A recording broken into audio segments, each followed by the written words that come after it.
Amém. 1 Pedro 4:12 diz: Amados, não estranheis a ardente prova que vem sobre vós, para vos tentar, como se coisa estranha vos acontecesse. Mas alegrai-vos no fato de serdes participantes das aflições de Cristo, para que também na revelação da sua glória vos regozijeis e alegreis. Se pelo nome de Cristo sois vituperados, bem-aventurados sois, porque sobre vós repousa o Espírito da glória de Deus. Que nenhum de vós padeça como homicida, ou ladrão, ou malfeitor, ou como o que se entremete em negócios alheios.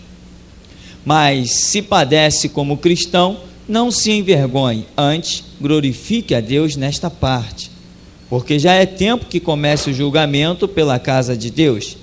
E se primeiro começa por nós, qual será o fim daqueles que são desobedientes ao Evangelho de Deus? E se o justo apenas se salva, onde aparecerá o ímpio e o pecador? Portanto, também os que padecem segundo a vontade de Deus, encomendem-lhe a sua alma, como ao fiel Criador, fazendo o bem. Amém. Pedro, para quem Pedro está escrevendo essas cartas, querendo exortar, querendo animar, né? Pedro não está deixando uma doutrina, aqui não é carta de doutrina, não é pontos de mandamentos, porque, como sempre falamos, Pedro, Paulo, Tiago, João, Estevão, seja lá quem for, não tem autoridade para dar mandamentos para a igreja somente pode receber mandamentos diretamente da boca do Senhor Jesus Cristo. Ele é o fundador da igreja, é ele que cita a lei para a mesma. Infelizmente, tem pessoas se fundamentando nos escritos de Paulo, Pedro, e estão criando horrores dentro da igreja, né? Porque se baseiam em fatos de ensinos, conselhos e exortações que os apóstolos deram. Então, Pedro aqui também, ele está dando uma animada, porque as cartas de Pedro, elas são escritas aos judeus da dispersão. O que é isso? São aqueles judeus que se transformaram em cristãos e ali, habitando em Roma, veio uma perseguição implacável sobre eles. Quando degolaram, arrancaram a cabeça de Tiago pela espada, depois vários irmãos foram jogados nas arenas, aconteceu horrores, e Pedro está escrevendo a esses judeus que se transformaram em cristãos e que tinham que fugir para não serem mortos. Deus também usou o episódio porque com a fuga deles o evangelho tomou um pulso violento, porque por onde eles passavam eles deixavam um bom perfume de Jesus Cristo, porque eram aqueles que tinham se convertido não para buscar os bens da terra, mas realmente para fazerem a vontade de Deus. Então não importava, por onde eles passassem, eles iam continuar proclamando, porque estavam dispostos e predispostos a ir com Jesus Cristo até a morte. Aí Pedro está escrevendo, tanto a primeira quanto a segunda carta, animando esses irmãos que estavam em fuga, se reunindo em lugares difíceis, etc, etc. E ele diz no verso 12, amados, não estranheis a ardente prova que vem sobre vós, para vos tentar, como se coisa estranha vos acontecesse. Ou seja, essa luta, essa fuga, nada disso é estranho. Por que não é estranho? Porque o representante da nossa fé padeceu tudo isso. Se nós entramos numa causa que ele foi perseguido, que ele foi caluniado, que ele foi difamado, que ele foi injustiçado, tudo, então o que nós esperamos?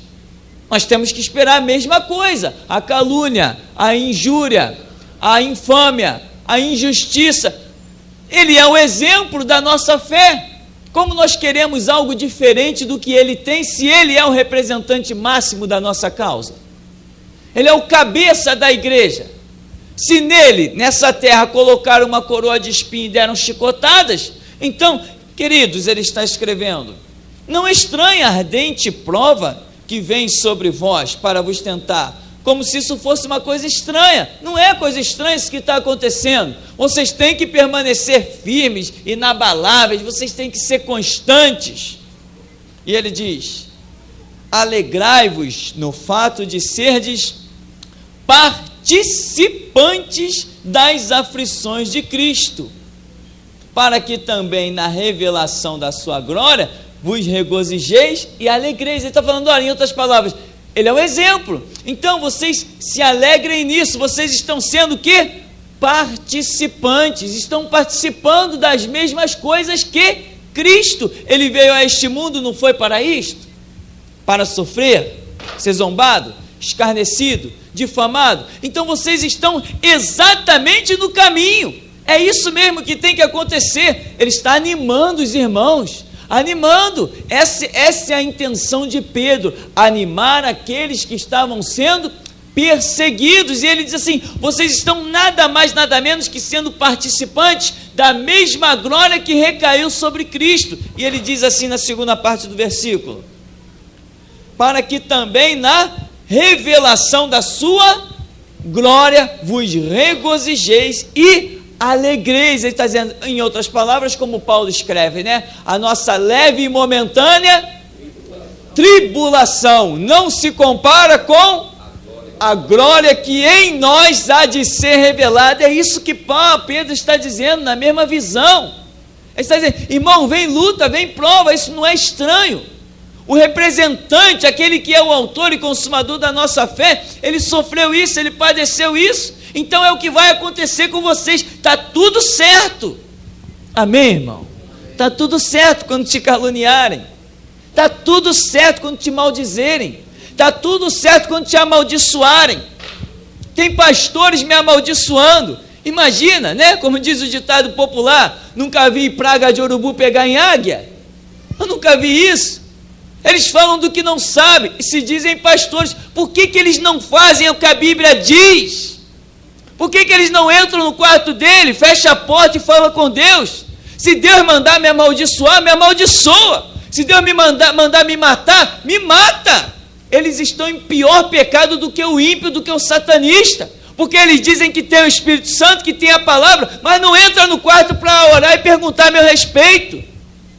Não é a maldição deles que vai me parar. Se as armas dos traficantes não conseguiram até hoje, se as leis do governo não me param, será que é a maldição deles que vai me parar? Só se eu não estivesse na direção daquele que era, que é e que há de vir. Só assim. Então, meu irmão, deixa te caluniar, deixa te difamar. Agora deixa eu te dizer uma coisa. De quem esse povo está fugindo, né? Esses judeus da dispersão. Você vai dizer assim, a Roma estava numa perseguição implacável, não é? Eu vou te dizer por que Roma matava crente. Você sabe? Você já leu a história da igreja? Roma matava crente para agradar os judeus. É para isso. Para que os judeus não se rebelassem, aqueles governadores, aqueles imperadores ali, e eles pudessem governar a terra da Judéia em paz, e Roma não tirar eles do seu cargo. Então, os líderes romanos que habitavam sobre Jerusalém, sobre Judéia, Samaria, eles matavam cristãos para agradar os judeus. Os judeus, abre parênteses, povo de Deus, fecha parênteses, foram os grandes perseguidores da causa do Evangelho. Você lembra como eles perseguiram Paulo? Paulo mudava de cidade, eles mudavam também. Paulo ia para outro canto, eles iam também. Não foi assim a vida de Paulo? Fugindo dos judeus. Irmãos, quando aqueles que se dizem crentes não alcançarem a visão da glória que você alcançou, eles deixam de ser seu irmão e passam a ser seu perseguidor, passam a ser seu inimigo. Tem pastores aí, pastores, né? Com 500 anos de igreja, mas não vê as curas que nós vemos, Não tem ninguém na igreja deles dando testemunho da glória que nós temos vivido neste lugar. Aleluia, Jesus. Obrigado, Pai. Eles não têm os recursos que nós temos com tão pouco tempo de ministério no alto deste morro. Eles não conseguem fazer a obra poderosíssima que nós estamos fazendo. Glória a Deus. Aleluia. E ao invés deles botarem o rosto no pó e procurar o erro, se olhar no espelho para procurar o erro, eles preferem afiar a língua e falar daqueles que estão sendo maiores do que eles. É o que acontece. E ao invés deles orarem, como eu já falei, orar e saber, Jesus, aquilo é obra tua ou é do diabo, que nem eu faço. Quando eu falo mal de um monte de situação que tem por aí, primeiro eu entro no meu quarto e pergunto àquele que não mente nem se engana: Jesus, aquilo ali é obra tua ou é do diabo? Jesus diz assim, é do diabo. Eu digo, então é contra ele que eu me levanto, porque o Senhor me deu graça para desfazer as obras do diabo. Aleluia. Agora, falar sem saber. Tem gente que nem viu o meu rosto e fala mal de mim. Eu digo, Jesus, só o Senhor poderia me dar tanta graça. Anticristo, falso profeta, como é que pode, irmão? E o camarada se diz crente, e ele nunca entrou no quarto dele para fazer uma oração a meu respeito, para que Deus dissesse a ele o que eu sou ou quem sou. Aí depois está no leito de hospital, depois o acidente acaba com ele, a enfermidade arrasa com ele. Por quê? Simplesmente porque ele foi um ignorante. Ele está de Bíblia na mão, mas ele não segue o conselho de Jesus. Entra no teu quarto, fecha a tua porta e fala com teu pai.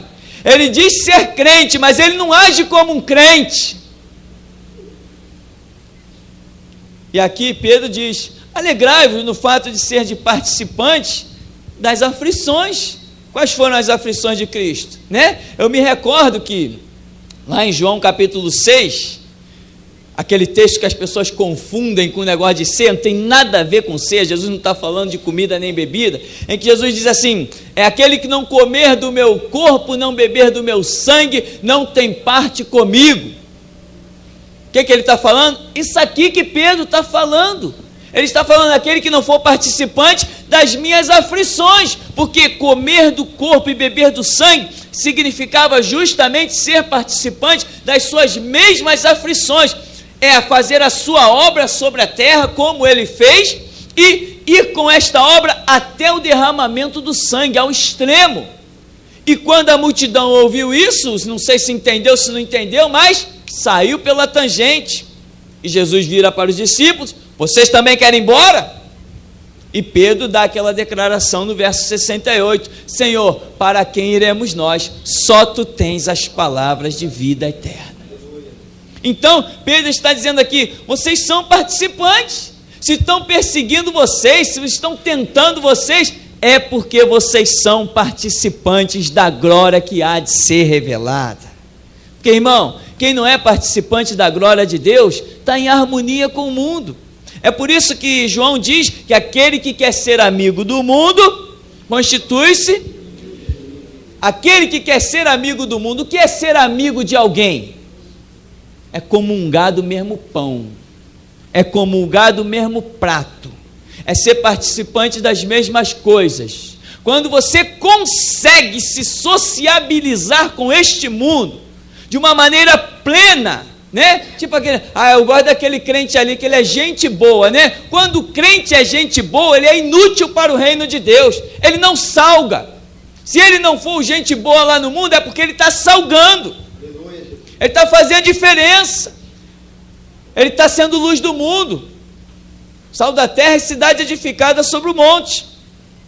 Então, Pedro está dizendo, nada disso é estranho, essa ardente prova, alegrai-vos, vós sois participantes das aflições de Cristo, para que também, na revelação da sua glória, vos regozijeis e alegreis. Ele diz no 14, se pelo nome de Cristo sois vituperados, bem-aventurados sois, porque sobre vós repousa o Espírito da glória de Deus. Se pelo nome de Cristo sois vituperados. Essa palavra aí, meu irmão, quer dizer agredido, difamado, caluniado. Vituperado é uma injúria extrema, é uma difamação extrema, é tudo extremamente negativo sobre a sua vida que estão querendo lançar e dizer. E ele está dizendo assim: bem-aventurados sois, porque isso só acontece sobre quem? Sobre aqueles que têm o Espírito da glória de Deus, sobre aqueles sobre quem repousa o Espírito da glória de Deus, porque se isso aqui não tivesse acontecendo, significava que eles não tinham o Espírito Santo de Deus. Jesus Cristo disse: olha, eu vos comprei do mundo, eu vos comprei com o meu sangue, vós sois ovelhas na palma da minha mão e ninguém perseguirão a vocês. Se me difamaram, vão difamar vocês. Se me caluniaram, vão caluniar vocês. Por isso, irmão, que eu digo, o evangelho que pregamos aqui não é harmonia, não é evangelho social. Eu abomino o evangelho social. Se um dia um governador, um prefeito, seja lá quem for, de outra religião, que não cultue o meu Deus, me exaltar, eu acho que eu vou ficar terrivelmente contrariado. Já pensou um dia o Senado querer me dar uma medalha de honra ao mérito? Eu me mato. Eu vou me dizer: não, estou errado. Se um dia um governador me pedir para assinar um livro de ouro, como representante ilustre da nação, não sei o que eu faço da minha vida. E tem tanto pregador por aí se sentindo tão exaltado com isso. Ah, eu fui no país tal e o presidente me convidou para assinar no livro de ouro das pessoas mais importantes. Se ele fizer isso comigo, meu irmão, eu deixei de ser marginal. E evangelho para mim é ser marginal. Porque a Escritura diz: aquele que quer ser amigo do mundo, constitui-se inimigo de Deus. Então você, na visão do mundo, você tem que ser marginal, viver à margem, ou seja, não se integrar nos conceitos do mundo, mas viver o conceito do Evangelho de Deus. Viu o que foi lido aqui? Jó, capítulo 1, versos 7 e 8. É isso aí. Ser um homem reto, íntegro, temente a Deus, se desviando do mal. Agora, você se desvia do mal na visão de Deus ou na visão do mundo? Então, ele diz no 15, que nenhum de vós padeça como homicida, ou ladrão, ou malfeitor, ou como que se entremete em negócios alheios. Ele está dizendo o quê? Sua vida tem que ser reta, você tem que ser íntegro. O que Jesus disse? Amarás ao Senhor teu Deus sobre todas as coisas, e ao teu próximo, faça isso. Amar o teu próximo não significa compactuar com as obras dele, né?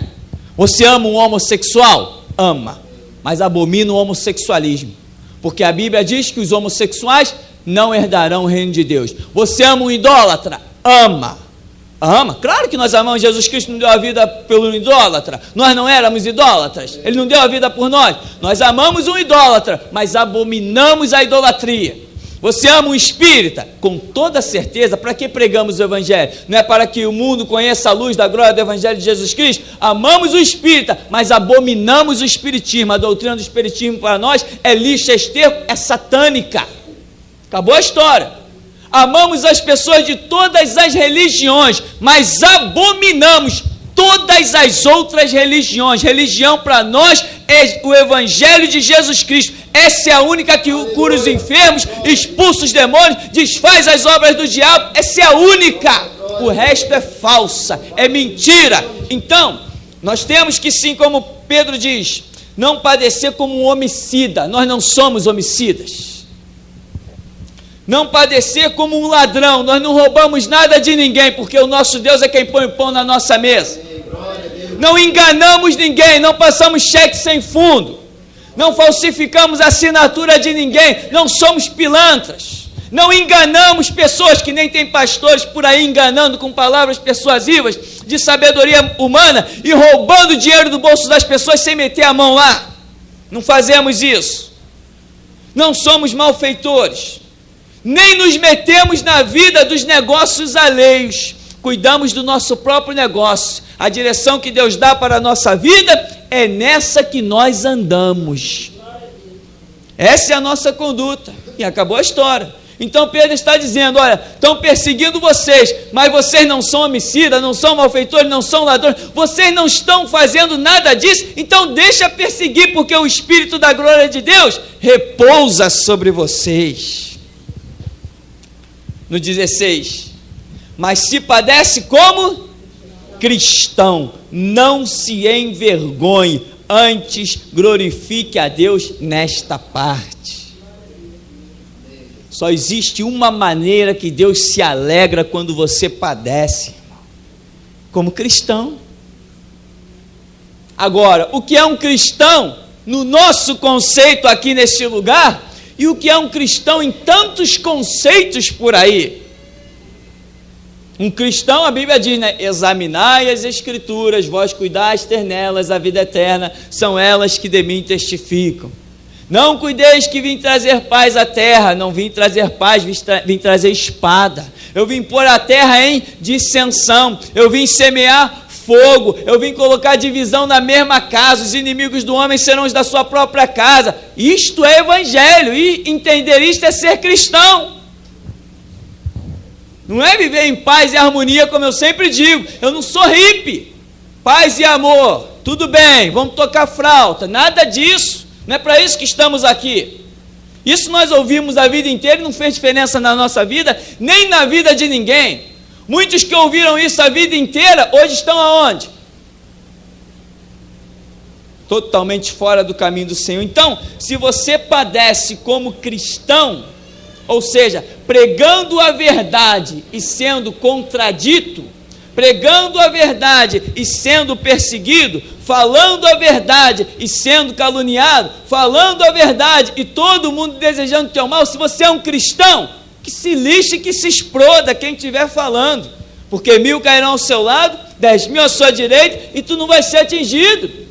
O Deus que te sustenta, na verdade, é poderoso. Pedro está dizendo, se você padece como cristão, não se envergonhe, glorifique a Deus, porque já é o tempo que comece o julgamento pela casa de Deus. Se primeiro começa por nós, qual será o fim daqueles que são desobedientes ao Evangelho de Deus?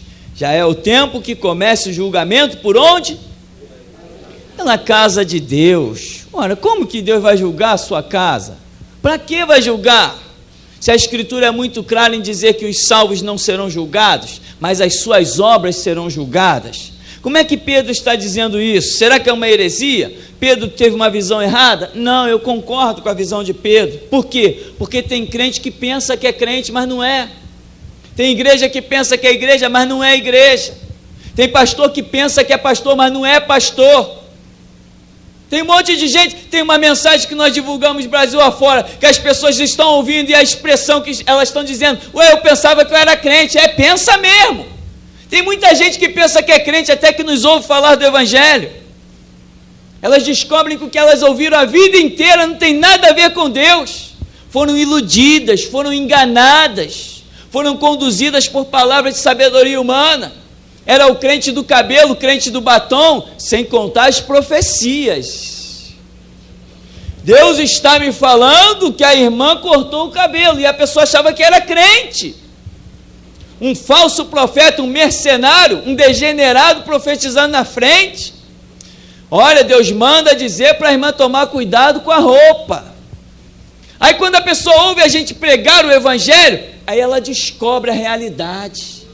Que o Cristo que nós servimos, ele não está preocupado com cabelo, barba, bigode, roupa. Ele não morreu na cruz, não veio da sua glória preocupado com isso. Então muita gente está descobrindo que é um verdadeiro evangelho, porque nós o estamos pregando. Somos nós que estamos pregando. Um evangelho que desafia a enfermidade, que desafia demônio, que desafia qualquer coisa. Qualquer coisa, qualquer conceito religioso, nós calamos qualquer um, abrimos a Bíblia e calamos qualquer um. A Bíblia é a palavra de Deus, e o Espírito Santo está do nosso lado, e ele diz, o julgamento começa pela casa de Deus, e como eu estava falando, por que o julgamento vai começar pela casa de Deus? Não deveria ser todos salvos? Para que vai julgar? Se a Escritura diz que julgadas têm que ser as nossas obras, e não nós, que uma vez que estamos em Cristo, somos nova criatura, as coisas velhas se passaram, eis que tudo se fez novo. Só que tem gente que ainda não aprendeu o verdadeiro conceito do Evangelho de Jesus Cristo. Um camarada é crente, ele é crente de igreja, ele não é crente dentro da empresa onde ele trabalha, ele não é crente no meio da rua por onde ele passa, ele não é crente no dia a dia, ele só é crente naquele horário do culto. Aqui dentro, meu irmão, somos todos iguais, estamos todos debaixo do mesmo teto, aos olhos humanos. Mas Jesus Cristo que olha por dentro, ele faz a seleção. O prumo é dele, o prumo não é nosso. Não somos nós que nos colocamos diante do nosso próprio prumo, é ele que coloca o seu prumo diante de nós. Viu o que Jó fez? Jó era um homem reto, não tinha curva nele, não tinha insinuações, ele era íntegro, temente, ele era o que era realmente. Por isso Deus pôde contar com a vida daquele homem, e ele quer contar com a nossa. E Pedro está dizendo, o julgamento vem e vem pela casa de Deus, vai começar por nós, e não é? O arrebatamento não faz logo a seleção? 10 virgens, 5 o quê? Nécias, e 5 prudentes. As prudentes estavam preparadas, entraram nas bodas, vieram as nécias, as crentes também. Senhor, Senhor, abre-nos a porta. O quê? Nunca vos conheci. Amém? E ele diz, e se o justo apenas se salva, onde aparecerá o ímpio e o pecado? Portanto, também os que padecem segundo a vontade de Deus, encomendem-lhe a sua alma como ao fiel Criador, fazendo o bem. Detalhe, os que padecem o quê? Segundo a vontade de Deus. Como ele disse anteriormente, tem gente que se mete naquilo que não é seu, em negócios alheios, e aí começam a padecer. Depois estou na prova, não está na prova não, está na ignorância, não está na prova.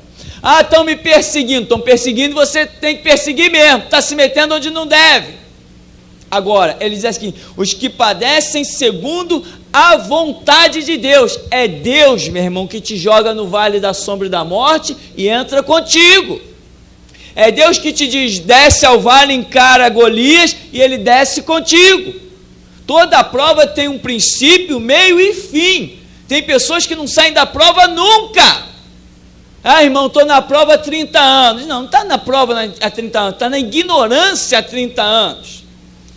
Está na estupidez do conhecimento há 30 anos. Está se metendo onde não deve. Está em prova que Deus não colocou. Está em situação que Deus não mandou entrar. Entrou em labirinto sem ter a bússola, que é a palavra. Deus te leva para labirintos. Deus te leva para provas. Deus te leva para caminhos tortuosos aos teus olhos, não aos olhos dele. É Deus que leva. Então aqui está dizendo, também que padecem segundo a vontade de Deus. Quer dizer que há momentos em que você vai padecer e Deus está no negócio. Entendeu? Claro, Deus está no negócio. Cristo padeceu, Deus estava no negócio. João Batista perdeu a cabeça, Deus estava no negócio. Sadraque, Mesaque e Abednego entraram numa fornalha, Deus estava no negócio. Daniel entrou numa cova, Deus estava no negócio. José foi vendido como escravo, Deus estava no negócio. Paulo foi perseguido, apedrejado, Deus estava no negócio. Pedro crucificado de cabeça para baixo, Deus estava no negócio. João extraditado à ilha de Pátmos, Deus estava no negócio. Há momentos que você vai perseguir, vai ser perseguido e Deus vai ser glorificado, porque Ele está no negócio. Agora, entra no teu quarto, fecha a tua porta e aprende a ouvir o teu Deus, porque se você entrar num negócio onde Deus não esteja, tadinho de você, meu irmão. Você só perde tempo da vida, só padece, chora lágrimas de sangue e Deus fica de braços cruzados vendo você com a boca no pó sem te dar resposta. Porque Ele está dizendo, aquele que se entremete em negócios alheios, está dizendo que nenhum de vós padeça dessa maneira, homicida, ladrão, malfeitor, ou se entremetendo e negócios alheios. Esta é o quê? Simplesmente uma conduta cristã. Eles tinham tudo isso? Tinham.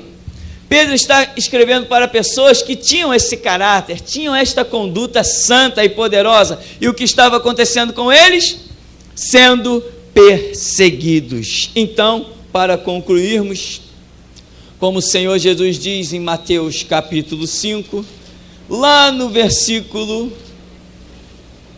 bem no finalzinho das bem-aventuranças, versículo 11 e 12.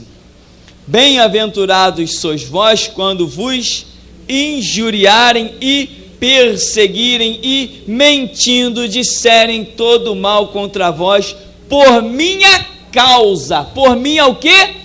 Causa. A causa do evangelho, ela envolve conceitos, padrões, princípios, condutas. Por minha causa. Quando você compra a causa do evangelho, quando você se dá a esta verdade do evangelho e você padece por ter comprado o preço dessa causa, então você vai ser perseguido. Ele diz: bem-aventurados sois. Ele diz: exultai e alegrai-vos, porque é grande o vosso galardão nos céus. Assim perseguiram os profetas que foram antes de vós. O teu galardão é grande quando você está sendo perseguido pela causa do evangelho. Não é porque, estão me perseguindo porque eu sou crente, e ninguém nem sabe que o camarada é crente.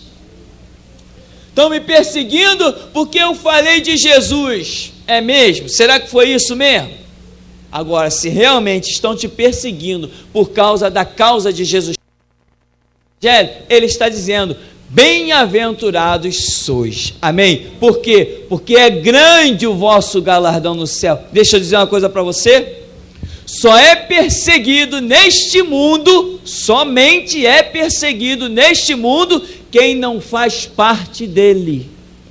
Só é perseguido neste mundo quem tem o Espírito Santo e não o espírito das trevas do diabo. Só é perseguido neste mundo quem realmente tem Deus na sua vida poderosamente. Perseguição não é para qualquer um.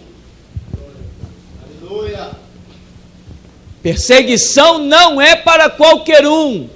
Perseguição é para quem realmente está incomodando o diabo. Perseguição é para quem realmente está desfazendo as obras do diabo. Perseguição não é para qualquer um. Por quê? Porque Deus não nos deixa ser tentado além do que podemos resistir. E tem pessoas que são fracas, não aguentam uma perseguição, não aguentam uma calúnia, não aguentam uma difamação, não aguentam uma palavra que é um dardo inflamado do diabo, não aguenta. Você é crente forte? Você é crente forte? Então você vai ser perseguido. Você vai ser caluniado, você vai ser difamado. Imagina, as igrejas estão dizendo que Jesus Cristo não cura mais, eles estão mentindo. Você vai dizer que Jesus Cristo é o mesmo ontem, hoje e eternamente.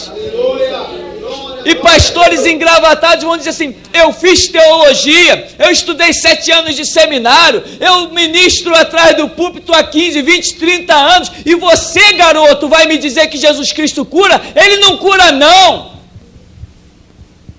E você vai fazer o quê? Ele cura? Sim, eu trago no meu corpo as marcas de Jesus Cristo. Aleluia! Glória, glória. E ele vai te aplaudir, vai pedir para ver as marcas? Vai nada, meu irmão. Somente é perseguido quem incomoda. Somente é perseguido quem é templo realmente do Espírito Santo, quem faz a diferença, quem tem título de sal da terra e luz do mundo. Só esses são perseguidos. Os fracos não podem ser perseguidos, porque se eles forem perseguidos, eles perdem até a salvação, eles renunciam. Mas se você aguenta a perseguição, a calúnia, a difamação, a injúria, e ao invés de tu chorar no teu canto, você dobra os teus joelhos e dá glória a Deus, aí sim Deus vai contar contigo. Porque tem crente: Jesus, estão me perseguindo, estão me caluniando. Jesus, eu só quero fazer o bem. É mesmo? E está reclamando de quê? Crente que é crente, meu irmão, aguenta firme as provas, tentações, as lutas, e sabe que a nossa leve e momentânea tribulação não se compara com a glória que em nós há de ser revelada. Amém. O Senhor nos abençoe em nome de Jesus.